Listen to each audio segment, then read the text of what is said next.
कैसे हैं आप सभी लोग? उम्मीद करता हूँ अच्छे होंगे, ज़बरदस्त होंगे। देखिए बच्चों, आज हम सीखेंगे 1 से लेकर 100 तक की सभी संख्याओं के घनमूल, वो भी आसान ट्रिक, बहुत ही शॉर्ट ट्रिक के साथ। उसके लिए आपको क्या करना होगा? पहले आपको घन याद करने होंगे। क्या याद करने होंगे? घन याद करने होंगे। 1 से लेकर सिर्फ 10 तक के घन याद करा रहा हूँ, आप सब चीज़ छोड़ देना। 1 से लेकर 10 तक के घन याद करने पड़ेंगे।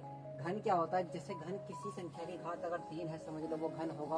अगर किसी संख्या की पावर, मैंने लिखा किसी संख्या 4 लिखा मैंने, 4 की संख्या अगर 2 है तो इसका मतलब ये वर्ग क्या है बच्चे? वर्ग है। लेकिन अगर किसी संख्या की घात 3 है तो वो क्या होगा? घनमूल होगा। उस चीज़ को समझेंगे, ध्यान से समझेंगे। 1 का घन कितना होता है भैया? 1 होता है। 2 का घन कितना होता है? 8 होता है। 3 का घन कितना होता है? 27 होता है। 4 का घन कितना होता है? 64 होता है। 5 का घन कितना होता है? 125 होता है। 6 का घन कितना होता है? 216 होता है। 7 का घन कितना होता है? 343 होता है। 8 का घन कितना होता है? 512 होता है। 9 का घन कितना होता है?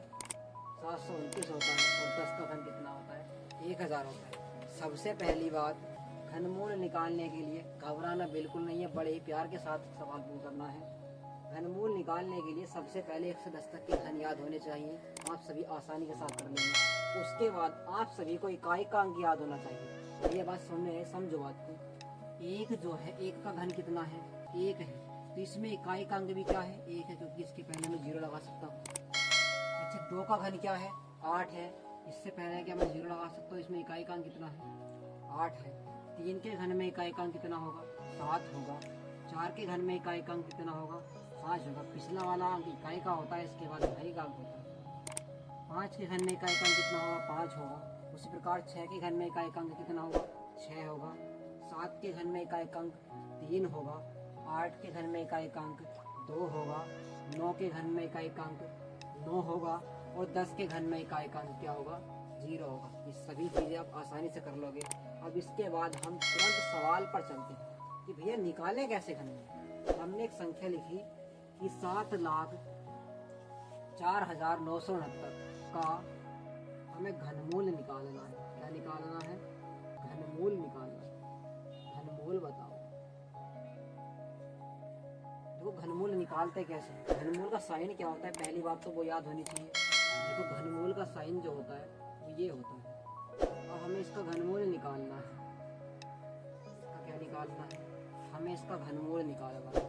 घनमूल निकालने के लिए मैंने कहा था कि इकाई का अंक, सिर्फ इकाई के अंक की पहुँच पकड़ लो। इकाई का अंक क्या है? इकाई का अंक इसमें 9 है। इसमें इकाई का अंक कितना है? 9 है। ये देखिए कि 9 किसके इकाई के अंक में आता है। अभी हमने पढ़ा कि 9 के घन में इकाई का अंक कितना आता है? 9। किसके घन में आता है? 9 के में आता है। इतनी बात क्लियर हो गई। अब इसके बाद क्या करेंगे? पीछे से 3 अंकों को काट देंगे। कितने अंकों को काट देंगे? पीछे से 3 अंकों को काट देंगे। हमारे पास अंक बचा, वो क्या बचा? 704 बचा। क्या बचा? 704 बचा। अब इस 704 को देखेंगे कि किसके घन के आसपास है। याद रहे कि वो संख्या जो है, इस संख्या से कोई संख्या बड़ी ना हो, कोई भी हमारा मान बड़ा ना हो, इससे छोटा ही होना चाहिए। क्या होना चाहिए? छोटा होना चाहिए। अभी इन घनों को तुम ध्यान से देखना, जब तुम याद कर लोगे तो आसान पड़ जाएगी बात। देखना, 8 का घन हमारे पास कितना है? मैं हाईलाइट कर देता हूँ। 8 का घन हमारे पास कितना है? 512 है। और 9 का घन हमारे पास कितना है? 729 है। बात समझ में आ गई? अभी मैंने कहा था कि इस वाली संख्या से मान ज़्यादा ना हो।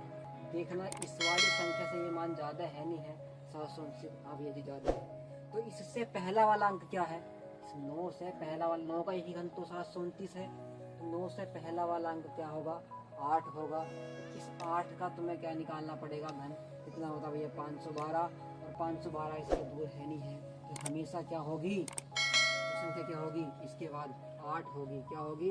8 होगी। ये जो संख्या है किसका घन होगी? 89 का घन होगी। किसका घन होगी? 89 का घन होगी।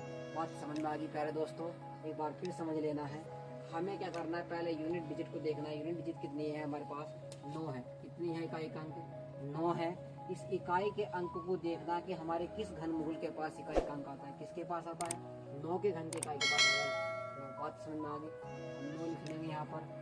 अब क्या करना है? पीछे से 3 डिजिट को काट देना है। 3 डिजिट काट दिया। 3 डिजिट काटने के बाद जो अंक बचा उसे साइड में लिख लो।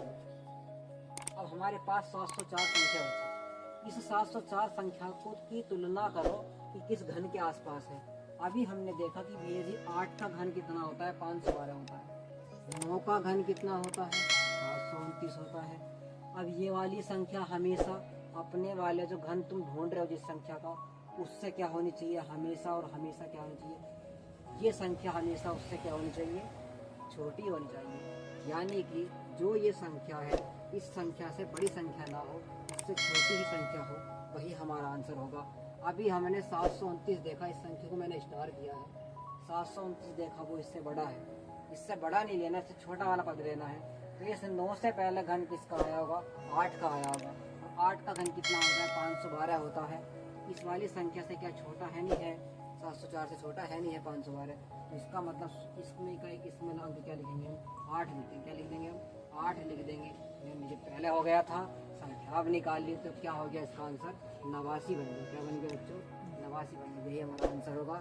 उम्मीद करता हूँ वीडियो समझ में आई होगी, अच्छी आएगी। हमारे चैनल को सब्सक्राइब करें। धन्यवाद।